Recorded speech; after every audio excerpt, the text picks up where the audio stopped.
25 বছর আগে শহরের ঘোষপাড়ার মুক্তিযোদ্ধা স্মৃতিফলকের সামনে পিঠের ব্যবসা শুরু করেন হাসিমুদ্দিন ও জাহাঙ্গীর। তখন খদ্দের ছিল ঢাকা কুড়িগ্রাম রুটের ইকোনমি ক্লাসের যাত্রীরা। ধীরে ধীরে বাড়তে থাকে খদ্দের ও চুলা।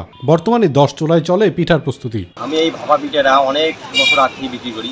তখন মনে করো চাউলের কেজি 9 টাকা 9.5 টাকা থেকে এখন মনে করো চাউলের কেজি 50-60 টাকা পর্যন্ত বিক্রি করতেছি। তখন ভাপা পিঠা যখন চাউলের কেজি 9 টাকা 9.5 টাকা তখন আমি 8 আনা থেকে ভাপা বানা শুরু করছিলাম। এখন পিঠাটা 10 টাকা পর্যন্ত। কিশমিশ, বাদাম আর নারকেলের তৈরি ভাপা, নানা রকমের ভর্তা দিয়ে চিতই ও পোয়া পিঠার পাশাপাশি এখন জনপ্রিয় হয়েছে ডিম পিঠাও। শীতে দুই ভাইয়ের হাতের বাহারি পিঠায় সন্তুষ্ট ক্রেতারাও। রোজ আসি এখানে খেতে এবং চিতু পিঠাটা অনেক সুস্বাদু। বাসায় তো ওইরকম হয় না, তবে আমরা এই বাইরে আর কি কিনে খাই। সার্ভিসটা অনেক ভালো দেয়, মজা লাগে আর কি, ভালো।